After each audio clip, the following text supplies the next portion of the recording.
আমি প্রিয়া আছি আপনাদের সাথে। আজকের গল্পটিতে থাকছে ৪২ বছরের শোভনার পরিপক্ক শরীর কিভাবে ২৮ বছরের তরুণ অভিকে কাছে টানলো সেই গল্প। তাড়াতাড়ি হেডফোন লাগিয়ে নিন, আর এইরকম আরও মজার মজার গল্প শুনতে আমাদের চ্যানেলটি অবশ্যই সাবস্ক্রাইব করে রাখুন। ধন্যবাদ। শোভনার বাড়ির বসার ঘরে একটা নিস্তব্ধতা ছিল, যেন সময় থমকে দাঁড়িয়েছে। শোভনা ৪২ বছরের পরিপক্ক নারী। তার গোলাপি শরীর শাড়ির আঁচলে ঢাকা, কাজল কালো চোখের গভীরতা আর হাসিতে লুকোনো রহস্যময় আকর্ষণ অভির মনকে অস্থির করে তুলেছিল। অভি তার ছেলের বউয়ের ভাই, ২৮ বছরের তরুণ, তার বোনের শাশুড়ির বাড়িতে বেড়াতে এসেছিল। শোভনার রাগী স্বভাব প্রথমে তাকে দূরে রেখেছিল, কিন্তু তার মন খারাপের সুযোগে অভি ধীরে ধীরে তার কাছে গিয়েছে। এখন শোভনার ফিসফিস, তুই বড্ড দুষ্ট, কিন্তু আমি এমন দুষ্টুমি পছন্দ করি। এই কথা যেন অভির জন্য একটা খোলা দরজা হয়ে দাঁড়ালো। শোভনা জানালার কাছে দাঁড়িয়েছিল, তার শাড়ির আঁচল হাওয়ায় সরে গিয়ে তার কোমরের বাঁক উন্মুক্ত হলো। এই রাতে একটা খেলা খেললে মন ভালো হয়, কি বলিস অভি? তার কণ্ঠে মধুর ঝংকার, কিন্তু চোখে একটা নিষিদ্ধ আমন্ত্রণ। অভির গলা যেন মুহূর্তে শুকিয়ে গেল। কি খেলা ম্যাডাম? সে জিজ্ঞেস করলো। তার চোখ শোভনার গোলাপি ত্বকে আটকে গেল। শোভনা হাসল, বলল, এমন খেলা যেখানে তুই আমার কাছে আসবি আর আমি তোকে থামাবো না। তার কথায় একটা চ্যালেঞ্জ, আর অভির বুক ধুকপুকি বেড়ে গেল। অভি ধীরে ধীরে শোভনার কাছে এগোলো, তার হাত শোভনার কোমরে রাখল। শাড়ির নরম কাপড় তার আঙ্গুলে জড়িয়ে গেল। ম্যাডাম, তুমি আমাকে পাগল করে দিচ্ছ, সে ফিসফিস করল। তার শ্বাস শোভনার গলায় লাগছিল। শোভনা হাসল, তার কাজল কালো চোখে একটা আগুন জ্বলে উঠল। বলল, পাগল হয়ে যাও অভি, এই রাত আমাদের। সে ফিসফিস করল। তার হাত অভির বুকে উঠে যেন একটা হালকা চাপ দিল। তার নখ অভির ত্বকে একটা নরম আঁচড় কাটল, যেন তাকে আরো গভীরে টেনে নিচ্ছে। তাদের শরীর কাছাকাছি এলো। অভি শোভনার ঘামে ভেজা গলায় একটা চুমু দিল। তার ঠোঁট শোভনার ত্বকে একটা উষ্ণ স্পর্শ রেখে গেল। শোভনার শরীরে একটা হালকা কাঁপন ছড়িয়ে পড়ল, তার শরীর যেন ভারী হয়ে উঠল। তারপর সে ফিসফিস করে বলল, তুই জানিস অভি, আমি অনেকদিন পর এমন অনুভব করছি। তার কণ্ঠে একটা মরিয়া আকাঙ্ক্ষা। অভির হাত শোভনার পিঠে ঘুরে বেড়ালো। শাড়ির আঁচল ধীরে ধীরে মেঝেতে পড়ে গেল। শোভনার গোলাপি শরীর আলো আধারিতে ঝলমল করছিল।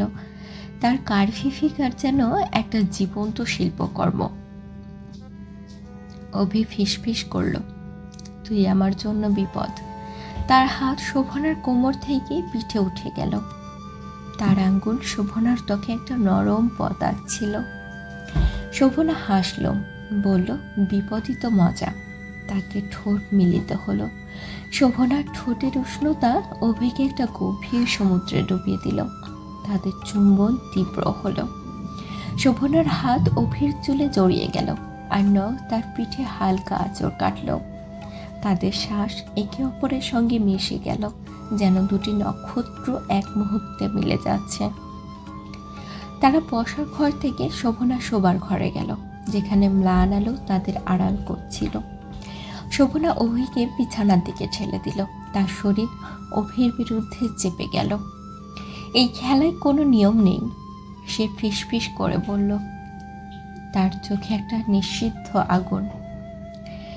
অভি শোভনার শরীরের প্রতিটি বাঁকে হাত বুলিয়ে বলল, তুমি আমাকে ভুলিয়ে দিচ্ছ ম্যাডাম।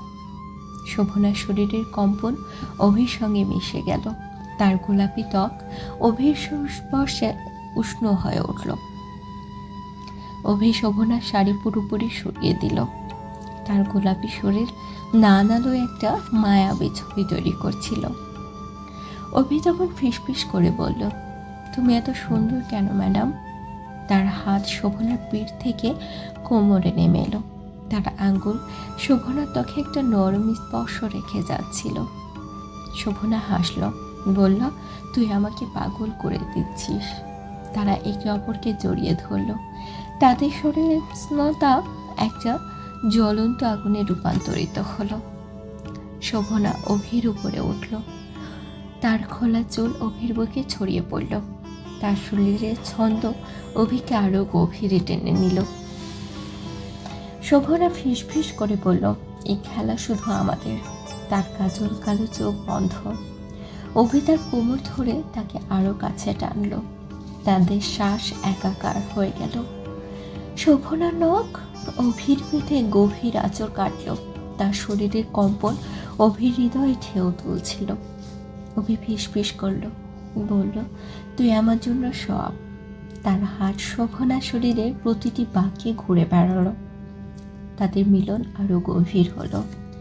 শোভনা অভির কানে ফিস ফিস করল, আমি তোর সঙ্গে এমন মুহূর্ত চেয়েছিলাম অভি। তার শরীরের প্রতিটি নড়াচড়া অভিকে একটা নতুন উচ্চতায় নিয়ে যাচ্ছিল। অভি তার গলায়, কাঁধে আর কোমরে চুমু খেল। তার ঠোঁট শোভনার ত্বকে একটা উষ্ণ বদাক ছিল। অভি ফিস ফিস করে বলল, তুমি আমার স্বপ্নের মতো ম্যাডাম। তার শ্বাস শোভনার ত্বকে লাগছিল। শোভনার শরীরের কম্পন তীব্র হলো আর শ্বাস ভারী হয়ে উঠল। আমাদের এই রাত ভুলে যাস না, সে ফিস ফিস করল। তার গলায় একটা মরিয়া আবেগ। শোভনার শরীর অভির সঙ্গে একাকার হয়ে গেল। তার ত্বক অভির স্পর্শে উষ্ণ হয়ে উঠল। তার শরীরের প্রতিটি পাক অভির হাতে ধরা পড়ছিল। তাদের শ্বাসের ছন্দ একটা নিষিদ্ধ সুর তৈরি করছিল, যেন দুটি সাগর একাকার হয়ে গেছে মিলে। শোভনার হাত অভির চুলে জড়িয়ে থাকলো। তার নখ তার পিঠে গভীর আঁচড় কাটল। অভি, তুই আমাকে পুরোপুরি তোর করে নিয়েছিস, সে ফিস ফিস করে পড়ল। তার কণ্ঠে একটা আত্মসমর্পণের সুর। অভি তার কোমরে শক্ত করে ধরে বলল, তুমি আমার গোপন আঙ্গুল ম্যাডাম।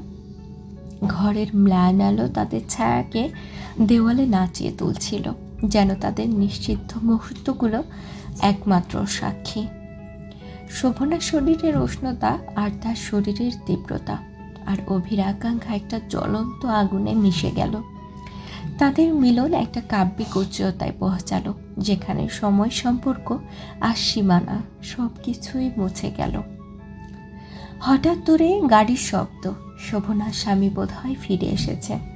শোভনা চমকে উঠল, দ্রুত শাড়ি ঠিক করে ফিসফিস করল, অভি, যা তাড়াতাড়ি। তার মুখে লজ্জার উত্তেজনার মিশ্রণ। অভি তার শাড়ি গুছিয়ে বলল, আমাদের কি হবে ম্যাডাম? শোভনা হাসল, তার কাজল কালো চোখে সেই রহস্যময় আকর্ষণ। বলল, এটা আমাদের গোপন খেলা, কেউ জানবে না, কিন্তু এই রাত আমাদের মনে থাকবে। অভি বাড়ি ফিরল, কিন্তু শোভনার শরীরের উষ্ণতা, তার স্বাদের ঠোঁট আর তাদের গভীর মিলনের মুহূর্ত তার মন থেকে যাচ্ছিল না।